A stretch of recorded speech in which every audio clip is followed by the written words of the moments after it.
En libertad, con Jano García.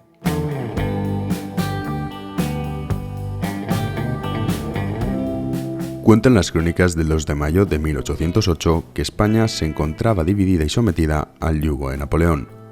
El inepto Carlos IV y el traidor Fernando VII se encontraban en Bayona, mientras que en el Palacio Real solo permanecían la infanta María Luisa y los infantes don Antonio y don Francisco de Paula. A las 8 de la mañana se produjo el relevo en los cuarteles de la capital, dominados por los franceses. En las calles madrileñas comenzaban a surgir pequeños grupos de personas que cuchicheaban que los infantes de España iban a ser trasladados, debido a que en el Palacio Real 2 carruajes habían llegado muy temprano para trasladar a los últimos miembros de la familia real. Media hora más tarde, el último carruaje estaba listo para llevarse al infante don Francisco de Paula. El pueblo español, armado con palas, rastrillos y artilugios similares, asaltó el Palacio Real y consiguió llegar a la estancia donde se encontraba el infante.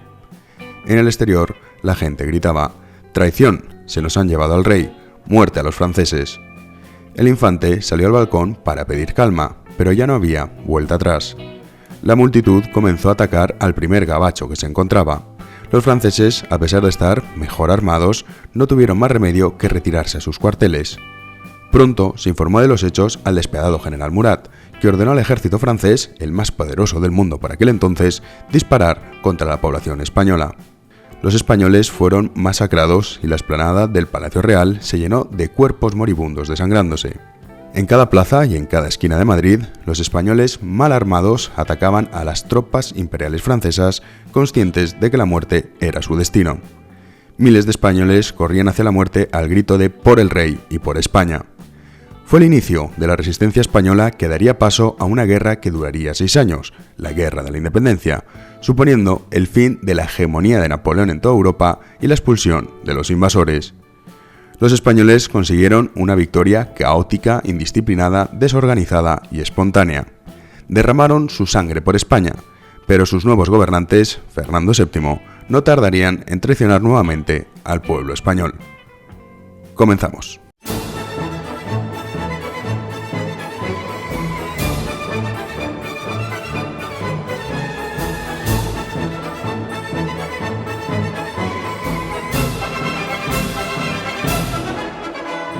Y de vuelta al presente, hoy 11 de octubre de 2020, la Semana de España, de nuevo, esto ya es una costumbre, ha sido muy movidita. En primer lugar, quiero hacer referencia a esa noticia con la que ustedes se levantaron el 5 de octubre, que era el nacimiento de un nuevo medio, elliberal.com. Desde aquí quiero agradecer el gran recibimiento que hemos tenido, tanto en redes sociales como también las visitas que estamos recibiendo en este nuevo periódico, que nace con un objetivo muy claro, y es informar en libertad a los ciudadanos y simplemente trasladarle los hechos y los datos. No tenemos partidos políticos detrás, no tenemos subvenciones públicas detrás, y eso es lo que permite que un medio sea libre. En España no existe ningún medio de comunicación, cuando digo ninguno es ninguno, que pueda decir esto. No hay ninguno que pueda decir, no, nosotros no recibimos dinero de instituciones públicas, todos lo hacen. No hay ningún medio que pueda decir que no tiene ningún partido político detrás para que envíe un mensaje a la población. Así que nuestro objetivo, gente joven, comprometida con nuestro país y sobre todo comprometida con la verdad y la libertad. Así que reitero mi agradecimiento por la gran acogida que hemos tenido y en una semana que hemos nacido, desde luego, una semana, fascinante a nivel informativo, trágica a nivel sanitario y a nivel económico.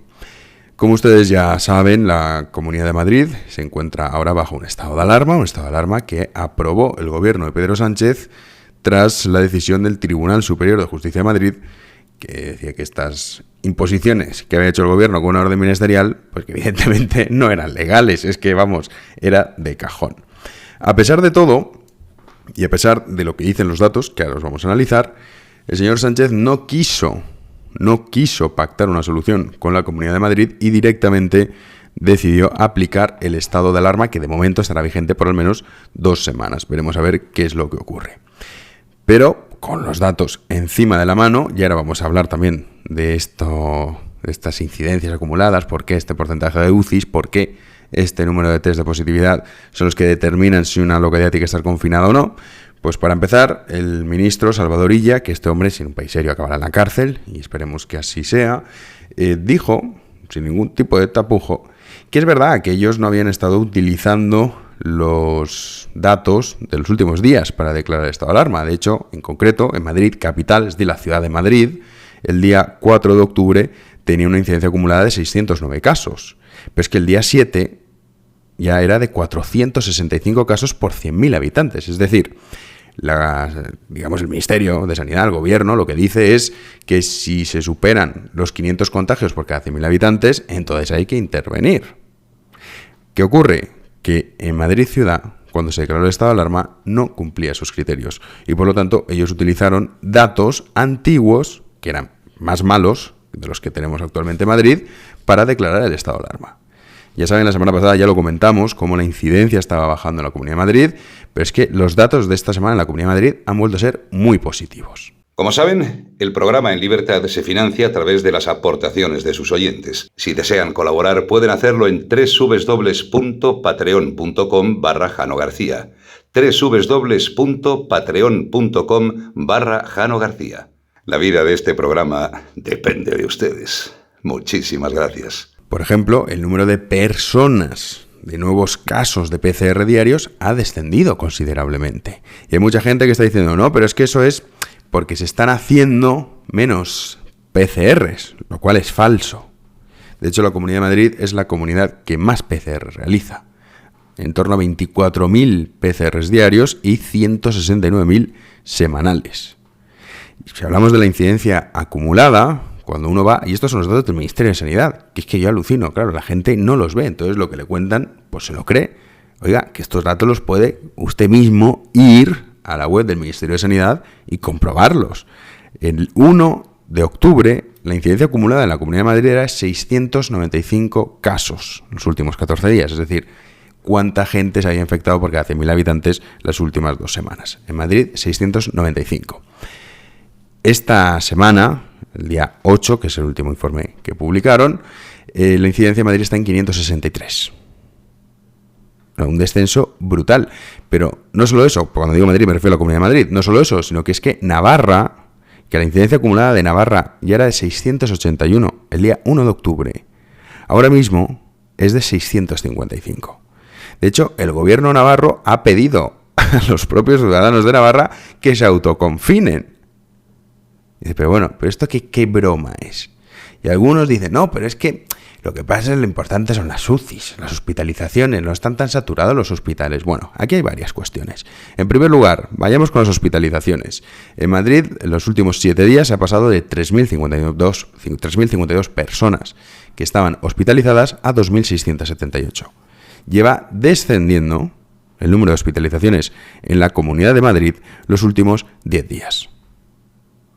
Fruto de las medidas de ese confinamiento inteligente, que evidentemente es que esto es una pandemia y es que esto está clarísimo, que no es que nos vayamos a morir todos, y no sé cuántas veces lo tendremos que decir, sino que el problema es que se colapsen los hospitales. Pues bueno, si esta evolución de las hospitalizaciones está descendiendo, ¿es por qué? Porque ha dado fruto a las medidas que aplicó la Comunidad de Madrid de esos confinamientos inteligentes que no hacen tanto daño en la economía, que esto es otra cosa, que aquí hay mucha gente que está todo el día diciendo no. Algún médico para ahí listillo que sale diciendo hay que confinar a los ciudadanos 2 semanas encerrados como en marzo y abril. Ya. Y luego va a ir usted. Es que toda esa gente habría que cogerla, reunirla y decir, ven, una colecta. Pongan ustedes el dinero para luego ir a pagar usted al hostelero, pagar al camarero que se ha despedido, pagar al que trabajaba en el ocio nocturno, pagar a los proveedores, pagar las deudas que tienen contraídas, ir a pagar las hipotecas que tienen todos esos trabajadores que han sido despedidos y que han perdido su puesto de trabajo. Va a ir usted a pagarle la hipoteca, va a ir usted a pagar los gastos que tiene con sus hijos, por ejemplo, en la escuela. Va a ir usted. No, ¿verdad? Pues entonces cállese la boca. Porque aquí todo el mundo, no, confinamos. ¿Cómo? ¿Y luego qué hacemos? Y además, si es que se ha demostrado que es pan para hoy, hambre para mañana, y que el confinamiento se hacía especialmente para preparar un plan. Es que aquí no hemos preparado ningún plan, porque tenemos una banda de inútiles en el gobierno. La evolución de los pacientes en UCI, y esto es otro dato fundamental, que también están utilizando, dicen, no, pero es que fíjate las UCIs en Madrid cómo están. Bueno, pues por primera vez en los últimos 2 meses, la evolución de pacientes en UCI ha descendido. Por primera vez.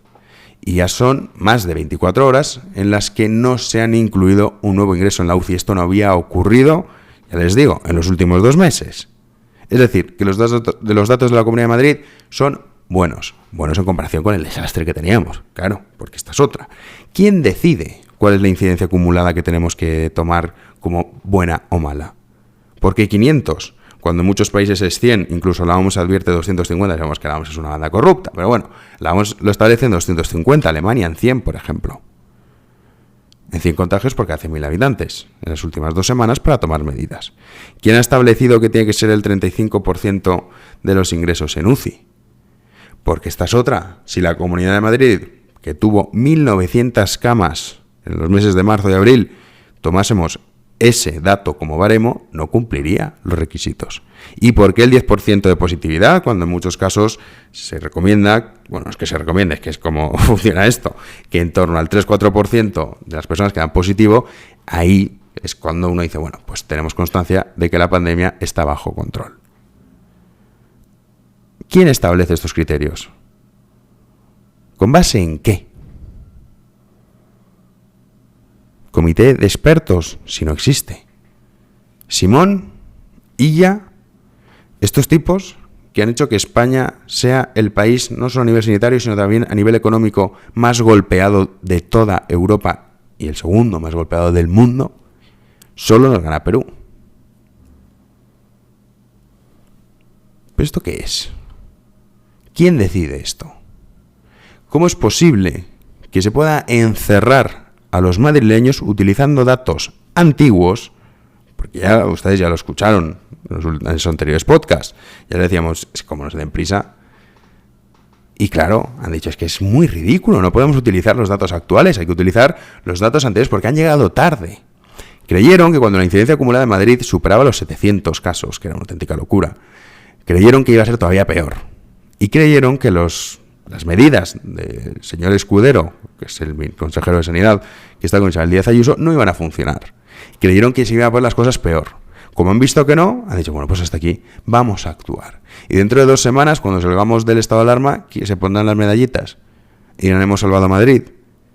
Y lo divertido entre comillas, va a ser ver qué van a hacer estos tipos cuando lo que ha pasado en la Comunidad de Madrid se replique en todas las comunidades autónomas. Que esta es otra, que hay gente que está como estupenda diciendo, no, aquí solamente es Madrid el desastre. En cuanto se empieza a meter todo el mundo en casa, teniendo en cuenta que más del 70% de los casos, de los contagios, se dan en el ámbito familiar, el resultado va a ser el mismo. Y también decretarán el estado de alarma en esas comunidades autónomas o no lo harán como en Navarra porque gobiernan ellos. ¿O qué es lo que pasa? Que es que esta es otra cosa escandalosa. El madrileño contagia pero el navarro no. Todos estos tontos que salen por ahí diciendo, no, es que no solamente es la incidencia acumulada. Mira, las UCIs en Navarra no hay casi gente metida en las UCIs, lo cual es mentira, sí que hay. Menos que la Comunidad de Madrid, pues según, como les he dicho antes, ¿qué criterios cojamos? Si hay 925, 1.500 camas o 1.900. ¿Quién decide este criterio? Pues el señor Illa, los trileros, los embusteros que han estado engañándonos durante meses. Pero ¿qué pasa? Que el navarro no contagia, ¿no? O sea, el navarro sí que se puede ir de puente y el madrileño no. Pero claro, el madrileño es que es una cosa extraña que sí, él sí que contagia, como decía el impresentable y el fantoche de García Paje en Castilla-La Mancha. Los quiero ver ahora en invierno. Los quiero ver. Y también quiero ver a todos estos mentirosos que han estado asustando sin que los datos acompañen a la verdad. Porque es que aquí hay que ser completamente desleal, o ser un vendido, que es lo que pasa, para hacer lo que están haciendo muchos. Están haciendo un daño que va a ser muy complicado recuperar psicológicamente a una población que está, completamente histérica, porque no se le ha explicado cuál es la realidad y porque se están haciendo afirmaciones desde hace ya más de un mes diciendo las 100% de las UCIs está todo colapsado. Y todos los medios de comunicación, excepto 2 o 3, replicando ese mensaje, generando un pánico en la población brutal. Y un daño económico que ya veremos si no acaba, que yo creo que sí, provocando más víctimas que el propio COVID-19. Porque aquí nos olvidamos de las depresiones, nos olvidamos de los suicidios, nos olvidamos también del aumento de la delincuencia que trae las crisis económicas. Pero el otro día me preguntaban, hoy no va a dar tiempo porque estaremos con Daniel Lacalle, ahora cuando terminemos esta breve introducción, y será largo el programa, pero en el próximo programa sí que contestaré preguntas de los patronos, pero es que uno de ellos me decía eso, me decía, Jano, ¿tú por qué dices que las crisis económicas pueden generar más víctimas que el propio coronavirus? Y no es que los españoles se vayan a morir de hambre, no es de desnutrición, pero genera problemas, primero, una tasa de paro muy, muy elevada, provoca aumento de depresiones, que ya se está viendo, aumento de suicidios, que también se está viendo, y sobre todo aumento de la delincuencia. Y también un sistema económico malo, es decir, un país que no cuenta con un buen sistema económico, suele tender a tener unos comportamientos, sobre todo en el ámbito nutricional, que son nocivos para la salud y que acaba provocando más víctimas. Esto algunos lo tomarán a cachondeo, es la realidad. Multitud de estudios que han publicado al respecto lo que supone para un país no tener un sistema económico fuerte. Y estos son miles y miles de víctimas. Y el aumento de la delincuencia, lo mismo. Lo mismo. Entonces, las crisis económicas hay que tener muchísimo cuidado. Porque los suicidios, que aquí no hablamos de ello, cada 2 horas y media se suicida una persona en España. No todos, evidentemente, será porque hay una crisis económica porque está en el paro. Bueno, pero cada 2 horas y media se suicida una persona. ¿Cuánta gente hay que por culpa de, no esta pandemia, sino la información que han recibido, han tenido crisis de ansiedad, crisis de pánico, depresión? ¿Cuánta gente ha perdido su puesto de trabajo? La incertidumbre de muchísimas personas que su comercio no saben qué es lo que va a pasar. Claro, esto tiene unas consecuencias. Y es deleznable ver cómo muchísima gente aprovecha esta tragedia, muchos para llenarse el bolsillo porque les interesa y otros para mentir por intereses políticos, porque también les llenan el bolsillo para que mientan. Igual que esto, no recuerdo el otro día en qué radio, en el coche, decía una radio en España, han muerto 269 personas en las últimas 24 horas. Bueno, eso es mentira. Eso es mentira. Es que además, es que no lo dice así, lo que pasa es que Sanidad incorpora, que ya sabemos, estos tíos tienen 20.000 muertos metidos en un cajón, pero que queda más alarmista, decir 269 o decir 32. Por 269. Y claro, el que va en el coche lo escucha y se asusta. Pero imagínense ustedes, esto lo dijimos también en el anterior podcast, imagínense ustedes que ahora, cuando venga la temporada de la gripe, hiciesen lo que están haciendo los medios de comunicación con el COVID-19. Y cogiesen todos los días y nos dijeran, hoy hay en España 10.000, 8.000 o 7.000 nuevos contagios. Hospitalizados tantos, en la UCI tantos. Todos los años se colapsan los hospitales por la temporada de la gripe. Todos los años. Y mueren miles de personas. Obviamente no es como el COVID-19, ya lo decíamos muchos, esto no es una gripe, esto es algo más, pero imagínense que durante meses estuviésemos teniendo la matraca de los medios de comunicación diciéndonos cuánta gente hay en el hospital y diciéndonos cuánta gente se está muriendo en los hospitales. La gente tendría pavor a la gripe. Y ese va a ser el gran reto de España. El gran reto va a ser cómo conseguimos que con este incremento de casos que se va a dar, no solo en España, en toda Europa, que mucha gente dice, no, mira, con lo que está pasando en Europa está controlado. Bien, bien, bien, señores. Cuando venga diciembre, cuando venga el frío, y los europeos, sobre todo los del norte, se metan en casa, ahí hablamos. Ahí hablamos. Y en España va a ocurrir eso, y se juntará también con la temporada de gripe. ¿Estamos preparados para ello? Pues yo tengo serias dudas. La Comunidad de Madrid, que ha sido muy criticada, y que es cierto, que no ha hecho bien las cosas, porque podría haber aumentado el número de rastreadores, podría haber aumentado el número de pruebas y sobre todo la capacidad de detección. ¿Y eso cómo se hace? Facilitando a la población tener acceso a pruebas. Sí, la Comunidad de Madrid podría haber actuado muchísimo mejor en ese aspecto. Pero aún así, la Comunidad de Madrid ha estado trabajando para tener un hospital preparado para este tipo de circunstancias y además tiene un sistema muy flexible en cuanto es al asunto de aumentar las camas UCI o aumentar las camas que necesiten en caso de hospitalizaciones, que no se va a llegar, pero en el caso de necesitarlo lo podría hacer en cuestión de horas. Y esto no lo puede hacer todas las comunidades autónomas. Y el estado de alarma que ha impuesto el totalitario este que tenemos de Chichinabo como presidente del gobierno, que claro, es legal, sí, es legal. Luego aquí hay otra cuestión. La policía y la Guardia Civil empezó a actuar antes de que estuviese publicado en el BOE. Esto, en fin, el honor es mi divisa o no. A lo mejor no. Pues yo entiendo que, claro, los Guardia Civil dicen, no, nosotros cumplimos la ley. Ya, no, pero es que ustedes no han cumplido la ley. O sea, que el señor Marlaska les diga, entra en vigor ya, con esa vocecilla que tiene tan ridícula, que la ha cambiado, porque antes hablaba normal, pero ahora, bueno, pues se ve que este hombre ha tenido bien hablar así. Usted como Guardia Civil dice, oiga, no, porque me lo diga usted, no, ¿dónde está? Porque yo le puedo decir a la gente, no, a ver, ábrame el maletero, a ver, lleva usted 4 maletas, nada, a casa. Antes de que estuviese aplicado. Y esto no hay nadie que lo vaya a denunciar, porque es terrible. O sea, que un gobierno diga desde ya, y sin que esté publicado en el BOE, empiece la policía y la Guardia Civil a cachear a los ciudadanos y a vigilar a ver quién sale, quién entra. Pero bueno, ¿pero esto qué es? Esto no es una democracia. Lo que pasa es que España tiene un gran problema, y yo siempre lo digo, y es que la Constitución del 78 deja tantos flecos abiertos, y sobre todo deja flecos abiertos para bien de un totalitario de turno, o que quiere jugar a ser un totalitario, Pedro Sánchez, que él pues está retorciendo hasta el máximo nivel los huecos, los vacíos legales que deja la Constitución, y que por supuesto Torcuato Fernández Miranda y compañía jamás imaginaron que los españoles iban a ser tan estúpidos de poner a esta tropa en el poder. Pero como lo hemos puesto, pues se aprovechan. Es uno de los problemas que tiene la Constitución de 1978. Tiene muchos, pero ese es uno de ellos.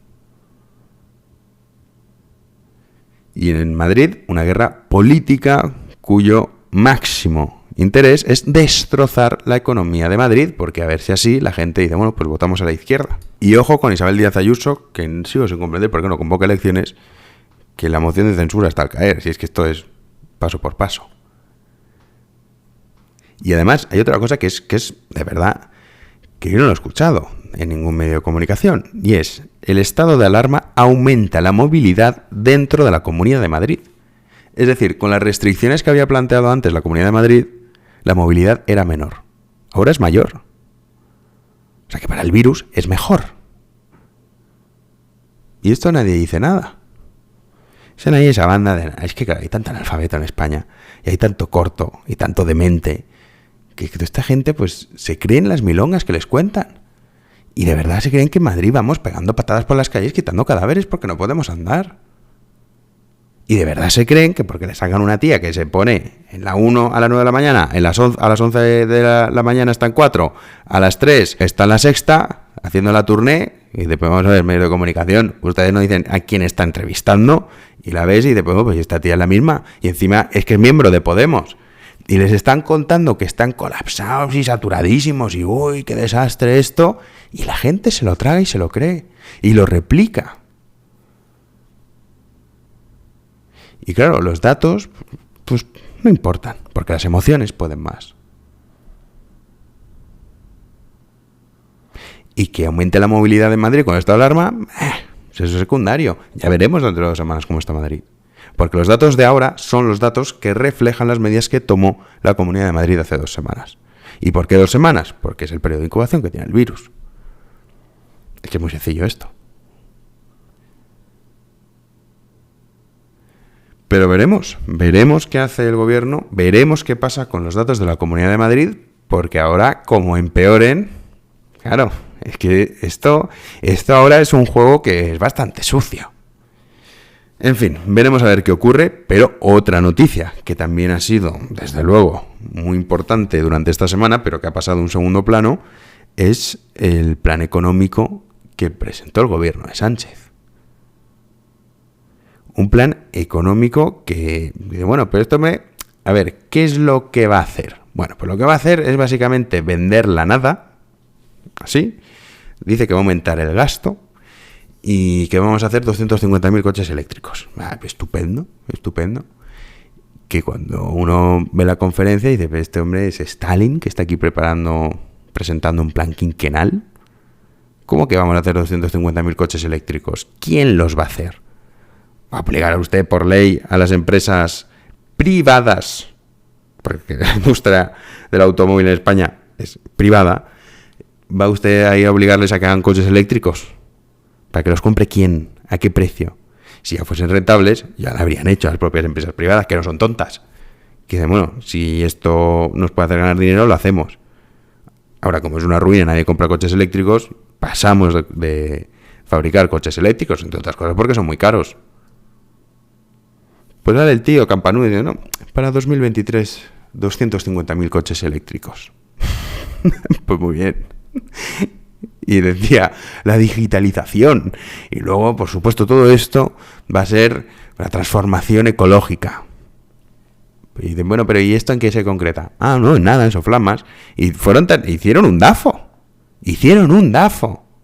Cuando un gobierno recurre a un DAFO, es porque, vamos, es que estamos perdidos. O sea, el desastre, el cataclismo económico en España va a ser de tal calibre, creo que la gente no es consciente, ¿eh? Pero va a ser, vamos, ríanse ustedes de la crisis del 2008. Y ya lo verán. Exagerado, exagerado. Te da el tiempo. Lo vamos a ver. No pasa nada, el tiempo pone a todo el mundo en su sitio. Y ya veremos. La leche va a ser un DAFO. Un DAFO. Hacen el gobierno de España presentando uno de los grandes planes, 72.000 millones de euros. Luego son 25.000 porque la mitad se nos van pagando los ERTE durante todos estos meses. Pero bueno, bien, ellos dicen 72.000 millones. ¿Y cómo presentamos esto? Pues haz un DAFO. Y lo ponen. Para que su votante, que es corto, pues pueda comprender un poco de qué va el asunto. Y lo lee y dice, bueno, pues mira, sí, vamos a ser más resilientes. ¿Y eso qué es? Ah, no lo sé, pero suena bien. Y vamos a vivir más digitalizados. Ah, estupendo. Sí, a lo mejor no hace falta que vayas a hacer la cola del paro. Desde casa te podrás apuntar. Bueno, muy bien. ¿Y qué más? Y bueno, más verdes. 250.000 coches eléctricos. Ya. ¿Y esto quién lo va a fabricar? Ah, no sé, pero 250.000. Y todos, ole, sí, nadie atrás, no vamos a dejar a nadie atrás. Se acabaron, vamos a aumentar el gasto público. Vamos a ver, aumentar el gasto público como todos los países de Europa. Aumentan el gasto público porque una sencilla razón, y es que hay gente que va a tener que decir, oiga, señor Estado, deme aunque sea 300 euros al mes para que pueda comer y no morirme de hambre. Obvio, lógico y normal. Entonces, a partir de ahí, todos los países europeos aumentan el gasto público. El problema y la gran diferencia es que los países europeos que aumentan el gasto público, por ejemplo, puede ser Austria o puede ser Alemania, son países que primero no tienen el déficit que tiene España y segundo, que tienen una legislación laboral que permite que esas personas que han perdido su puesto de trabajo se puedan reincorporar muchísimo más rápido. Aquí no. ¿Pero qué esperan teniendo a Yolanda Díaz como ministra de Trabajo? Una tipa que no ha trabajado en su vida, que ha estado chupando de la teta del Estado toda la vida. Y como ella, Garzón, Iglesias, Montero, Sánchez, todos, es que ninguno tiene ni idea de lo que es la vida real. ¿Y qué hacen? Pues vender humo y a ver qué pasa, y van contándonos milongas. Está claro que esto, hasta que no, a nivel económico, no pegue un buen golpe, no hay nada que hacer. O sea, la población española es como es. Es desesperante, sí, a mí me desespera. Porque dices, vamos a ver, señores, si es que el final ya está claro, si es que ya lo sabemos, podríamos evitarlo, pero al español a mí no. De momento cobro, vale. Bueno, pues vamos a esperar a que no cobres. O sea, vamos a llegar a tocar fondo. Y cuando todos estos que son muy, sí, de izquierdas, y muy del PSOE, y sobre todo estos funcionarios administrativos que están en estas consejerías y en todo este tipo de instituciones públicas que no valen para nada, que tendrían que cerrarlas directamente. Esa que está ahí, pues está cobrando sus 1.100, cuando vea que de 1.100 pasa a 950, pues que diga resiliencia. Diga, pero a lo mejor me lo pienso y ya no voto a estos tíos de izquierdas. Que no es que vaya a votar a la derecha, porque su sectarismo le puede tanto que ojalá y se quedará en su casa. Pues bueno, que se quede en su casa. Cuando los pensionistas vean que su pensión, en vez de 1.000, pasa a ser de 900, veremos cómo se lo piensan también. Y cuando todos estos empleados que van a ser despedidos, pierdan su puesto de trabajo y no lo encuentren en 4 años, y le digan, no, pero hombre, si estás más digitalizado, veremos a ver qué es lo que hacen con su voto. Porque esa es la realidad, que la gente en España, pues hasta que no toca fondo, no cambia. No cambia. Y el problema en España es grave, sí, desde luego que sí. Pero para eso estamos. Para dar la batalla, no bajar la guardia en ningún momento y sabiendo cuáles son las circunstancias, sabiendo cuál es la realidad del ciudadano español medio, intentar contrarrestarlo. Con Daniel Lacalle estuvimos charlando sobre todo este nuevo plan económico, que luego acabamos hablando de otro tipo de cosas, como es la educación en España, que es un problema terrible el de la educación en España. Es, trágico que el 40% de los jóvenes estén en paro, pero es que es más trágico todavía que casi la mitad sean ninis, que ni estudian ni trabajan. Una sociedad analfabeta es lo peor, porque al fin y al cabo lo que acabas convirtiendo en una democracia, entre comillas, que es la que tenemos en España, es en la tiranía del inculto, del deficiente y del corto. Eso es terrible. Entonces, pues claro, estos datos que nos están arrojando últimamente, las tasas de desempleo tan superiores en los jóvenes y sobre todo el porcentaje de ninis, pues es un tema que también hemos abordado con don Daniel Lacalle. Así que sin más dilación les dejo con la entrevista. La entrevista.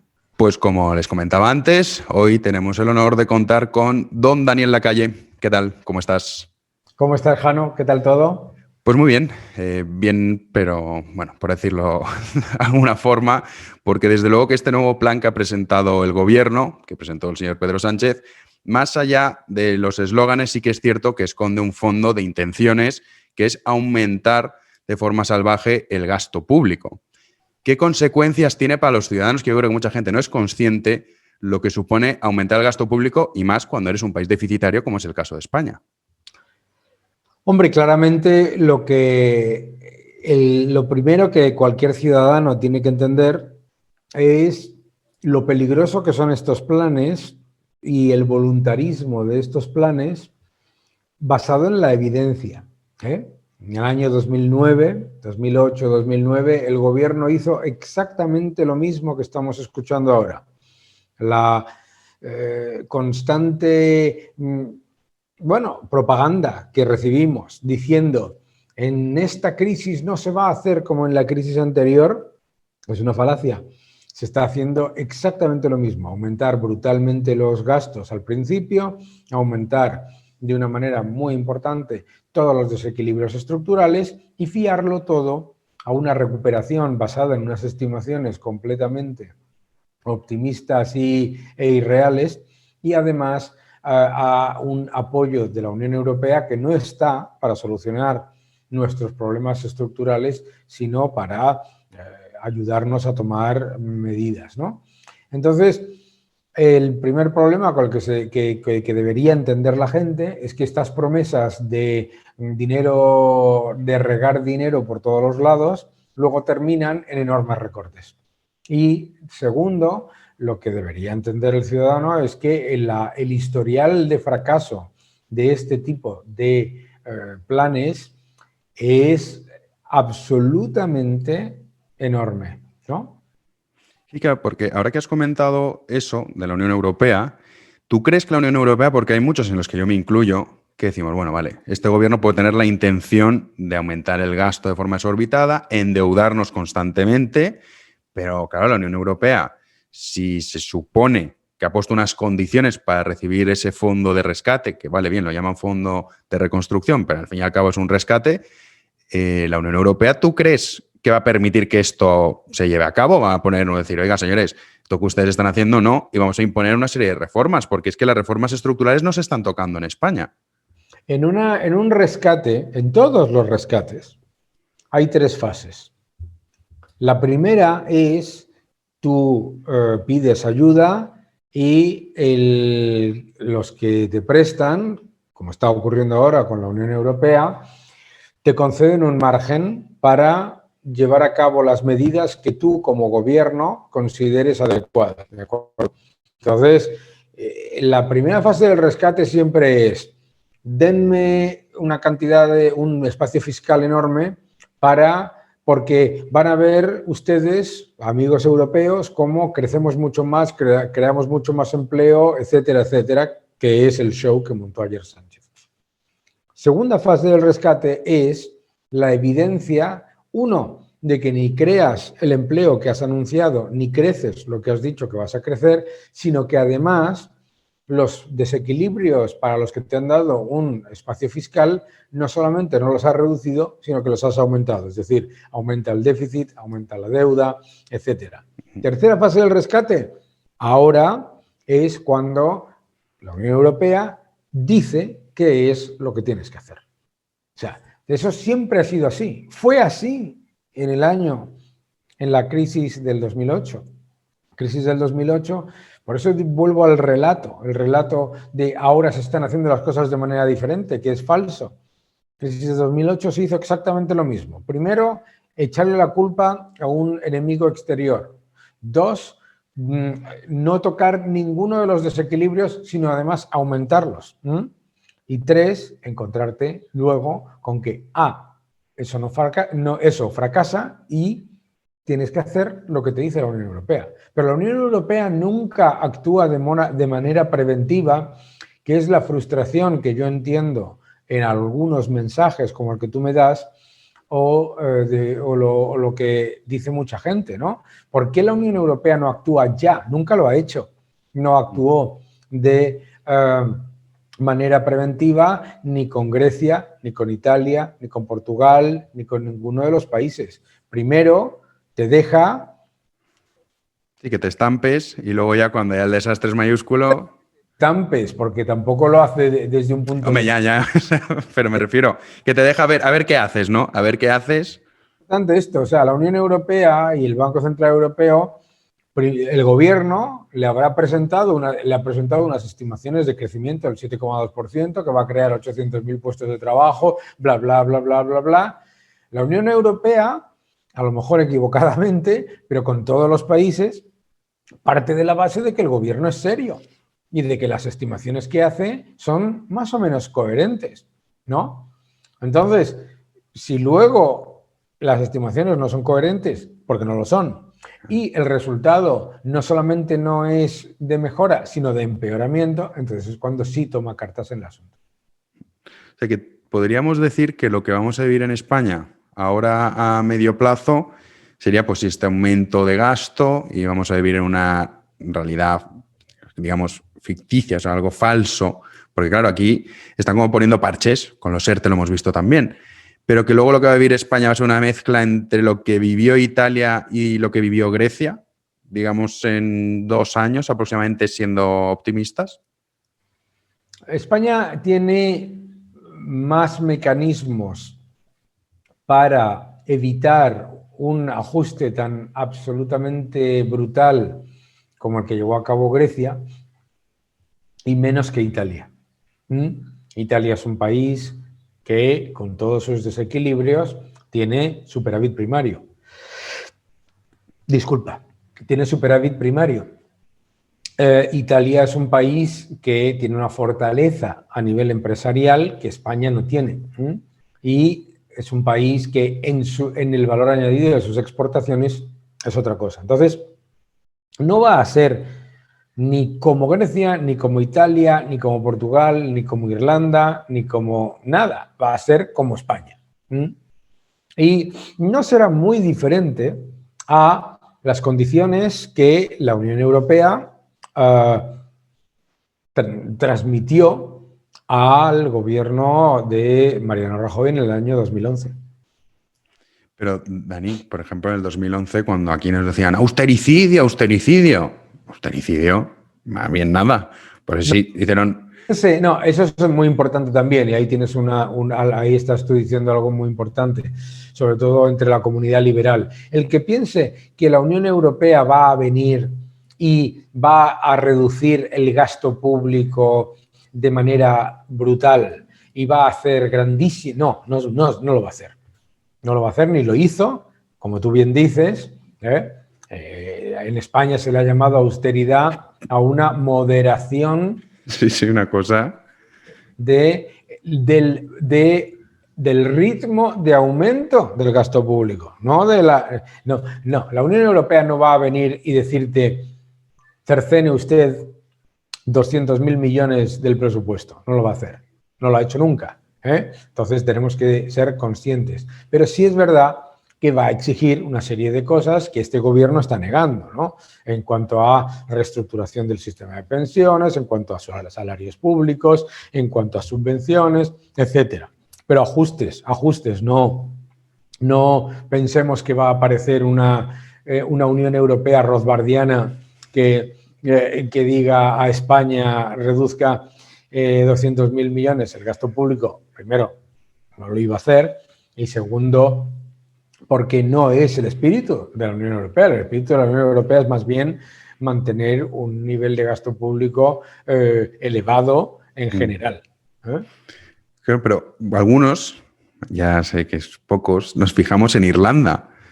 Y cuando vemos que Irlanda tenía un gasto público del 53% y un déficit del 32%, auténtica locura, Irlanda, por ejemplo, sí que tomó ese camino. Es cierto que fue intervenida, pero también es cierto que fue el gobierno el que apoyó ir por esa senda.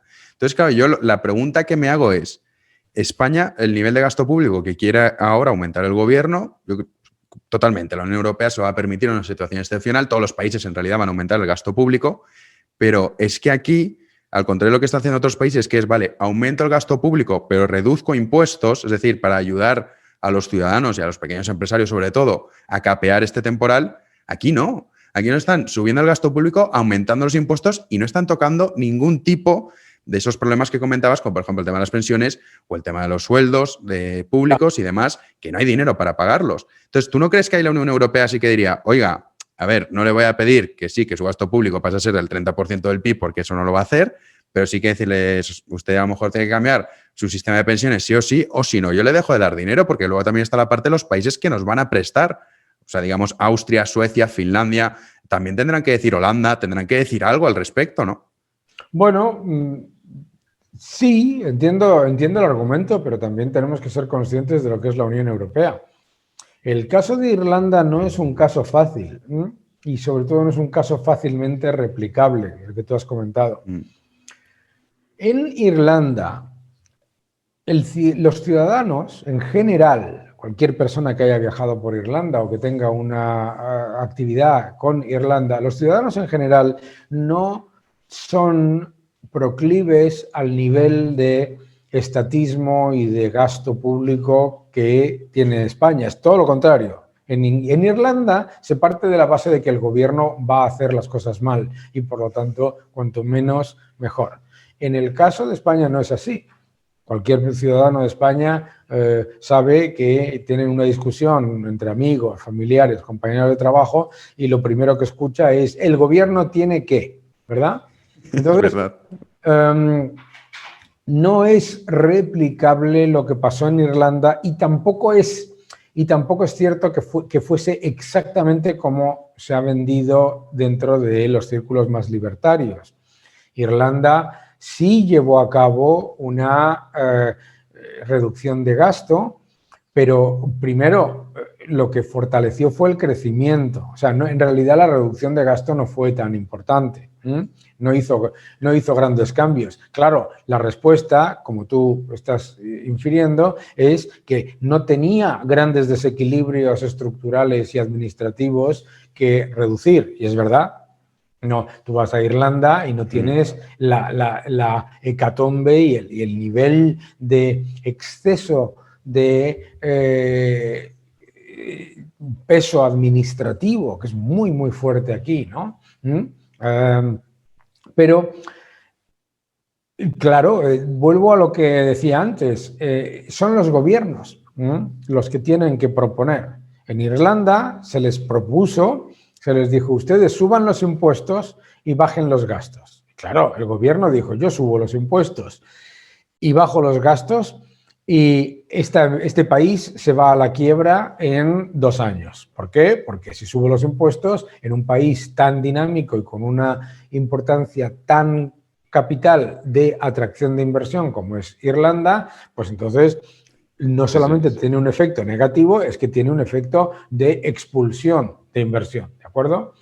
Vale, pero fíjate cómo en la retórica de la Unión Europea en muchos países se ha estado repitiendo una y otra vez desde el 2011 que Irlanda, entre comillas, es un paraíso fiscal, que es falso, que Holanda es un paraíso fiscal. Es decir, en la Unión Europea mucho del debate político viene de decir, no, gastamos menos que la media de, y la media, ¿quién la sube? Bélgica y Francia. Entonces, tenemos impuestos, tenemos una presión fiscal inferior que ¿qué? Y la media, ¿quién la sube? Bélgica y Francia, ¿sabes? Claro, es una, en vez de ser una carrera a ver quién es más eficiente, es una carrera a ver quién es menos eficiente. Entonces, no es fácil hacer lo que hizo Irlanda, que es plantarse en medio de un rescate y decir, no, yo no voy a subir los impuestos,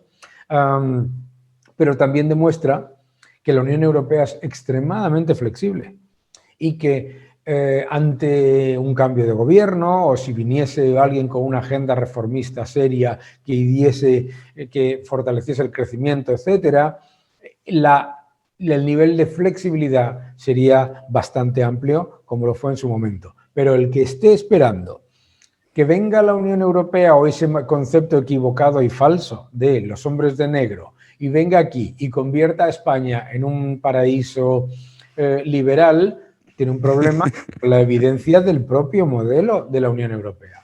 Sí, eso es cierto. Yo creo que eso no lo puede esperar nadie. Eso ya será una decisión de los propios españoles. Pero sí que es verdad que la Unión Europea, por lo menos, sí que puede poner unos límites. Decir, oiga, a ver, sí, usted me aumenta el gasto, pero hasta cierto punto, ¿no? Claro, claro, y los pone, y te los va a poner. O sea, ahora mismo la Unión Europea dice, nosotros eliminamos la regla de gasto y las condiciones para el año 2020 y para el año 2021 con un objetivo. ¿Cuál es el objetivo?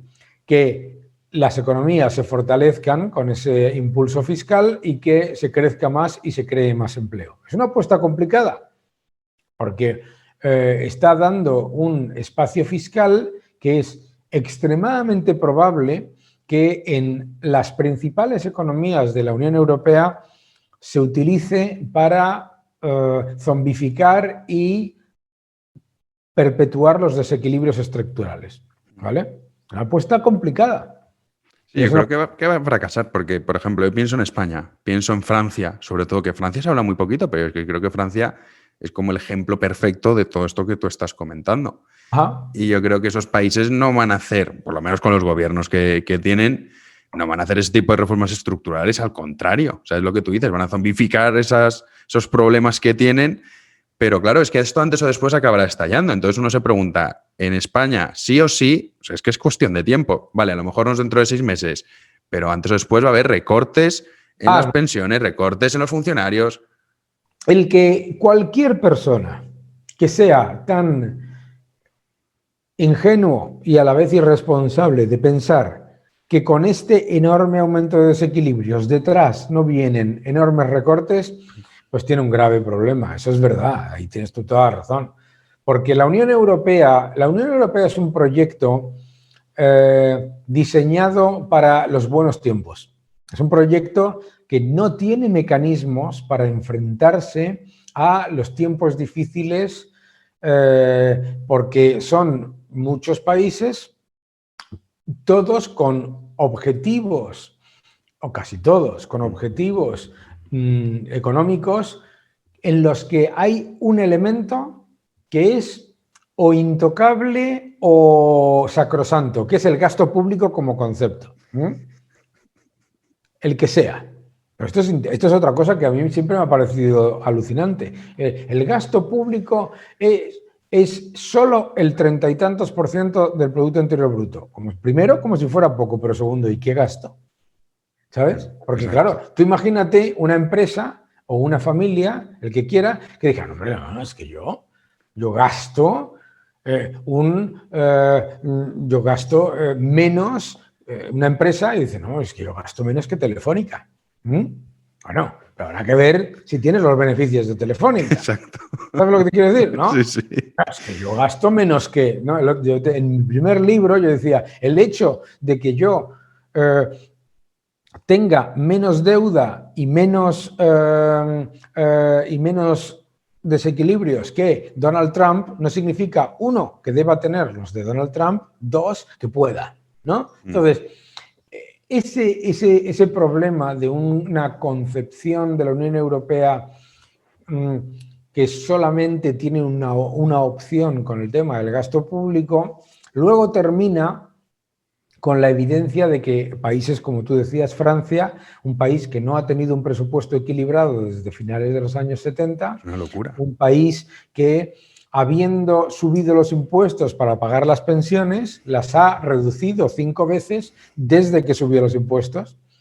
El socialismo o los modelos dirigistas siempre se acaban enfrentando a la evidencia de que 2 más 2 no suman 22. Entonces, yo confío, o sea, como defensor del proyecto europeo, yo confío que tiene que haber un debate profundo sobre cuál es la estructura de gasto que haría que la Unión Europea sea un centro mundial de crecimiento y no un centro de extracción, ¿no? Claro.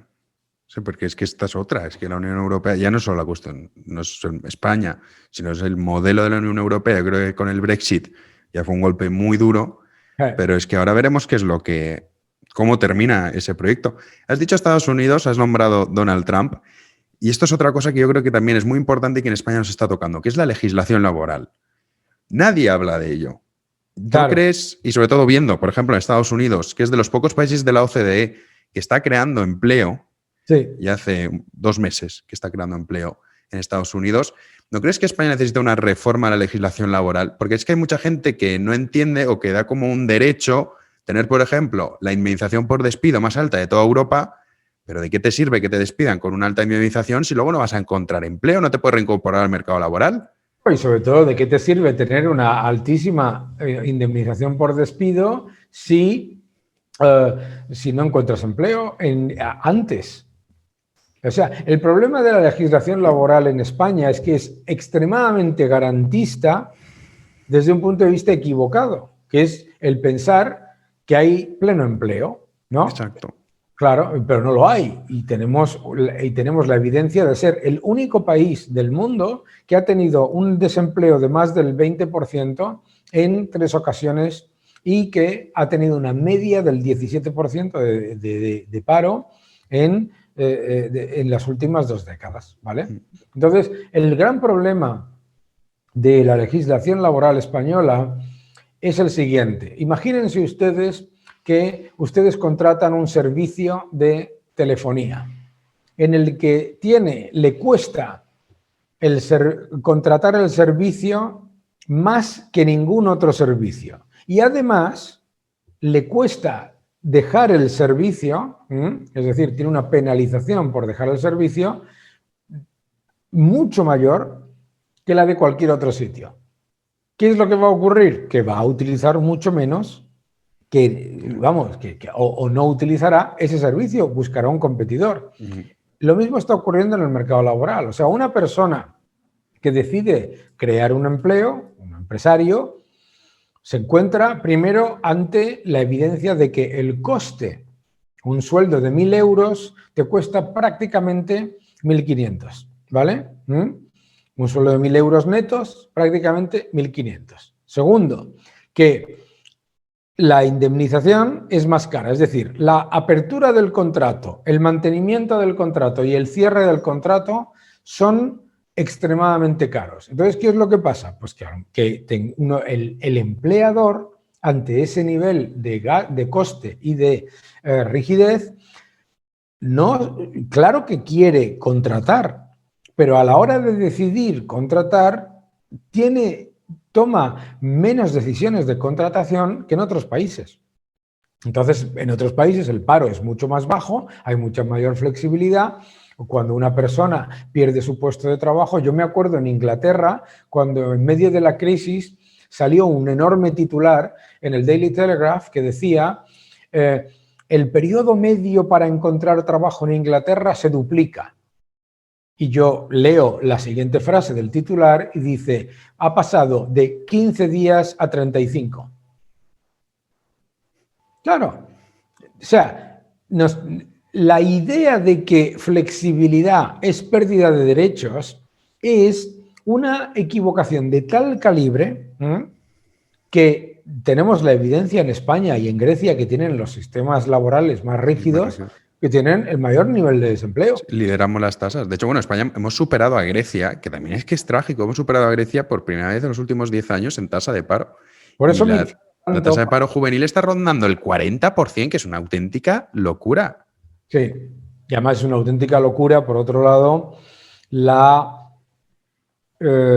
constante utilización demagógica del paro juvenil, ¿no? O sea, primero nos están repitiendo constantemente que la generación mejor preparada, que los jóvenes tal, y que no encuentran trabajo porque el problema es, digamos, de alguna especie de hado que está por ahí pululando. Sí, a mí esto que cuando dicen, no, es que España hay que apostar.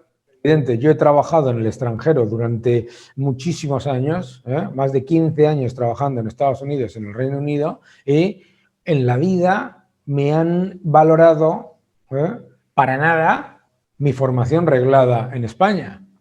Así de triste es. Sí, sí.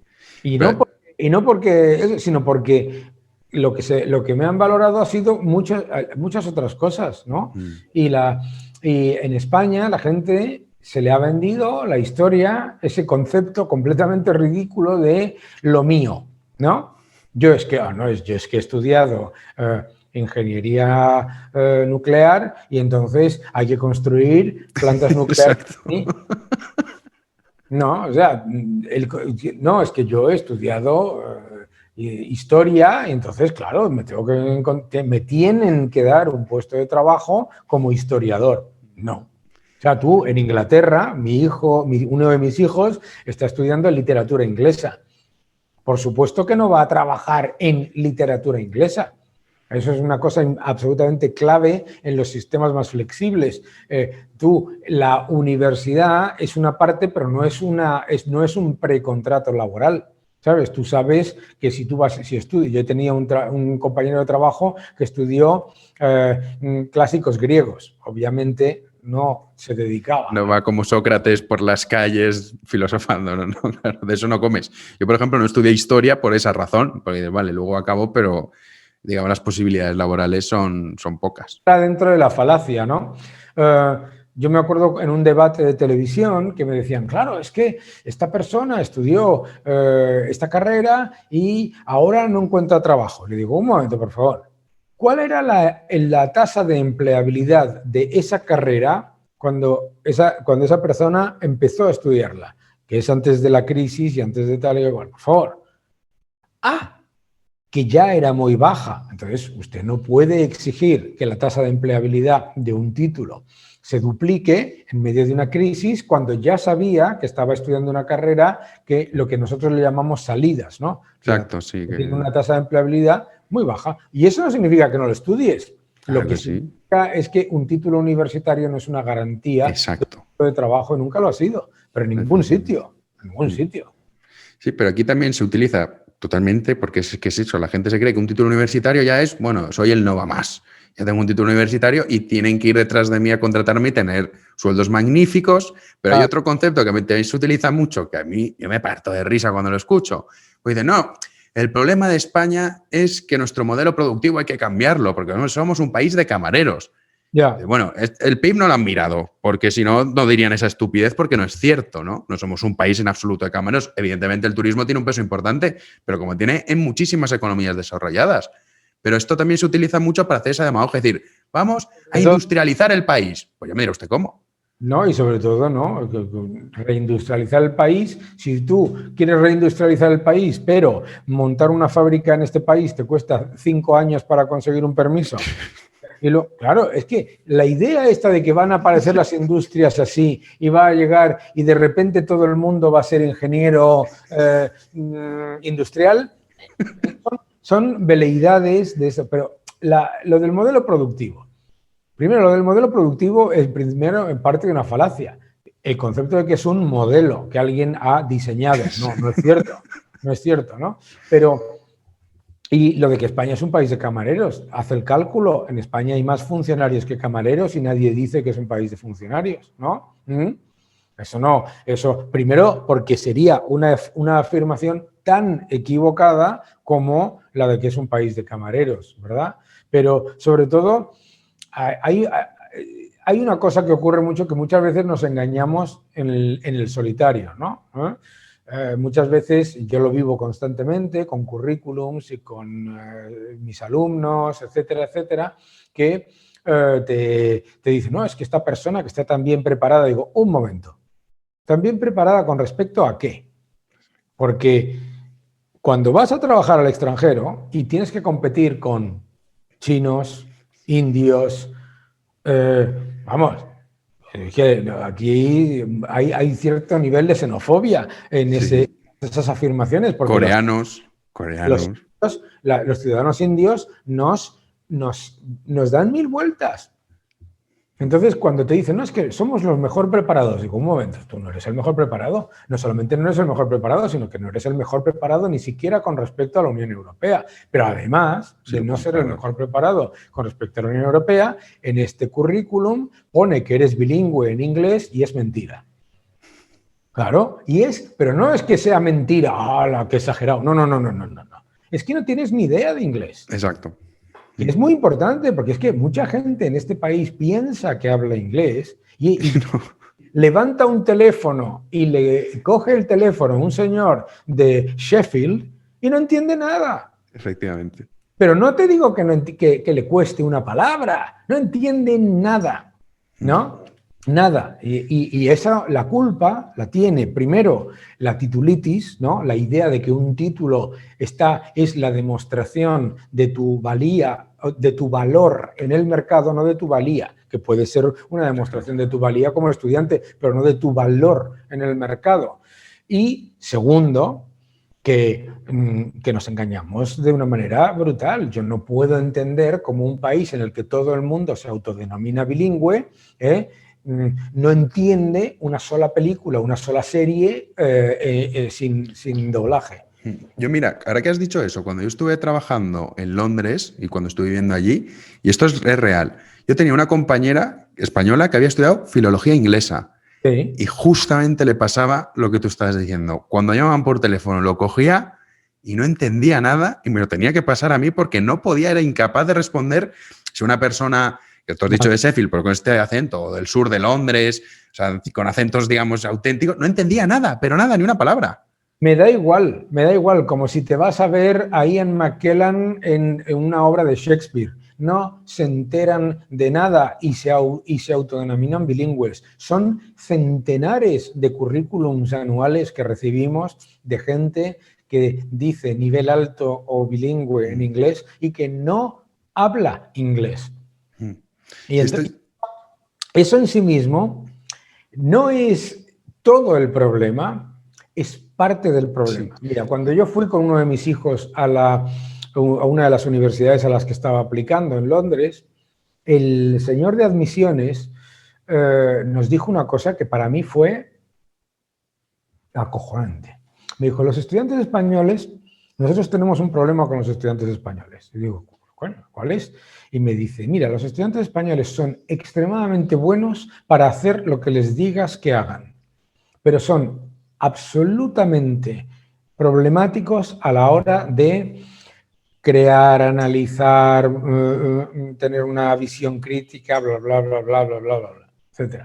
No, hay muchos problemas en la educación española y esos problemas son muy evidentes en el mercado laboral. Y claro, cuando los chavales les han dicho que son los mejor preparados, que son bilingües, que son la bomba, y entonces no encuentran trabajo en España y hacen como hacen los ciudadanos de Noruega, los de Dinamarca, los de Finlandia, los de Holanda, los rusos, etcétera, etcétera. Mis hijos tienen compañeros que de todos los países que van a buscar oportunidades a otros sitios, se encuentran con la realidad.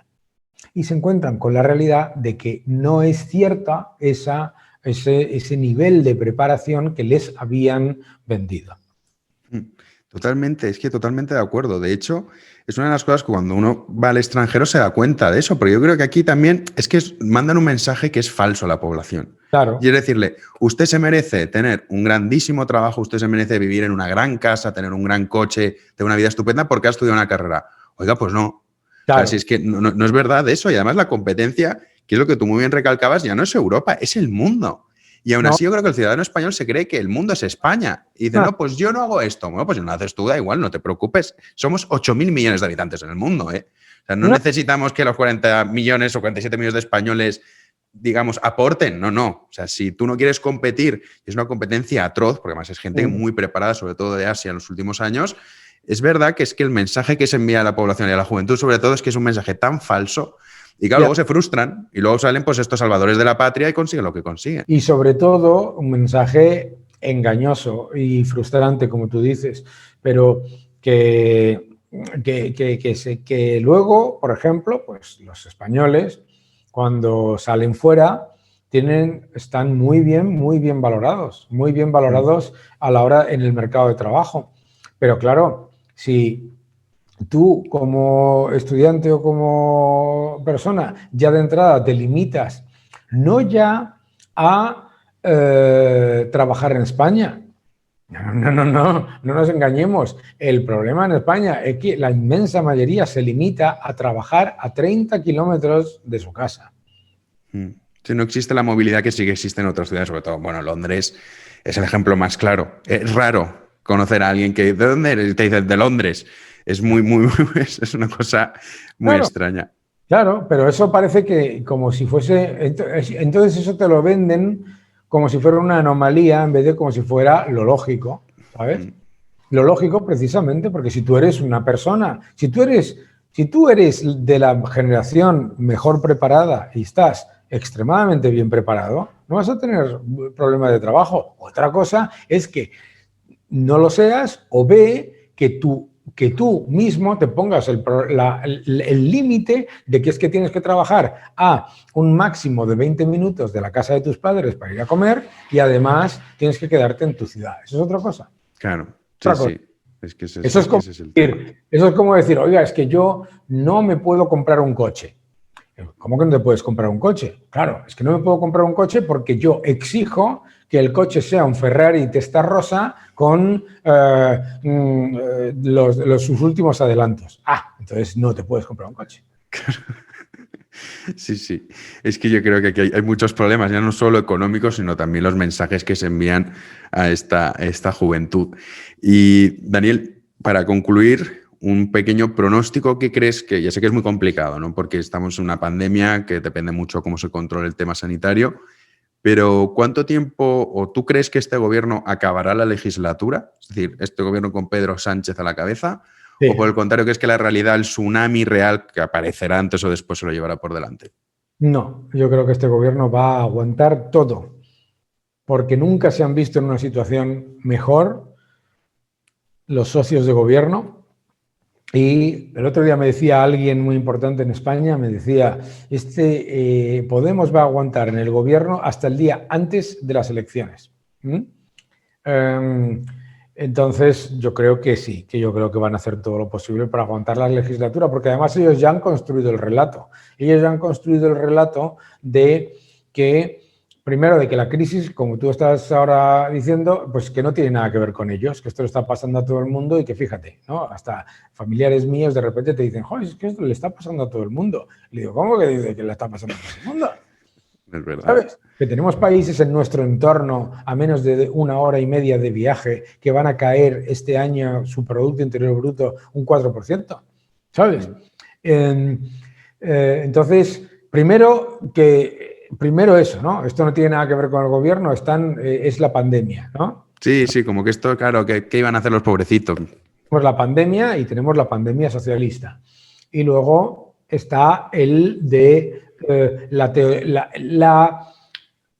yo le llamo la actitud del maltratador, ¿vale? La propaganda, el rodillo de propaganda del socialismo constante es: sin mí no puedes. ¿vale? Que es similar a lo que hacen los maltratadores con las personas a las que maltratan, ¿no? Que es hundir la percepción de los ciudadanos de que van a poder salir adelante por su cuenta y que por lo tanto necesitan la ayuda, entre comillas, con su dinero del rodillo socialista. Luego, yo creo que lo van a intentar todo, pero bueno, la evidencia empírica es que, bueno, pues ya lo vivimos en el 2009, ya lo vivimos en el 82, no lo olvido tantas veces que no hace falta ni siquiera elucubrar, sabemos lo que va a pasar. Pues bueno, esperemos que nosotros lo vamos a intentar con ese nuevo medio, elliberal.com, que contamos contigo para dar esa batalla que es muy importante y sobre todo, pues lo que tú decías que me parece fundamental, esa percepción que está teniendo ahora el ciudadano, que le están quitando como las ganas de vivir, las ganas de luchar, como diciendo, no te esfuerces, no merece la pena, nosotros vamos a cuidar de ti. Eso es terrible, ya no solo a nivel económico, sino a nivel social. Eso desde luego que acaba con cualquier país.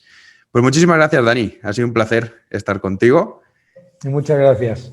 Y nada, te vemos en El Liberal. Un abrazo. Pues esta fue la entrevista que le hicimos a don Dani en la calle y la próxima semana, ya saben, dedicaremos, en vez de la entrevista, a responder preguntas de los patronos que se han estado acumulando en estas 2 últimas semanas, pero es que la actualidad viene tan intensa y tan cargada que no hemos podido tener tiempo. Así que, ya lo saben, dejen sus preguntas en ese teléfono móvil que tienen disponible las personas que colaboran a través de YouTube, a través de Patreon y a través de iVoox.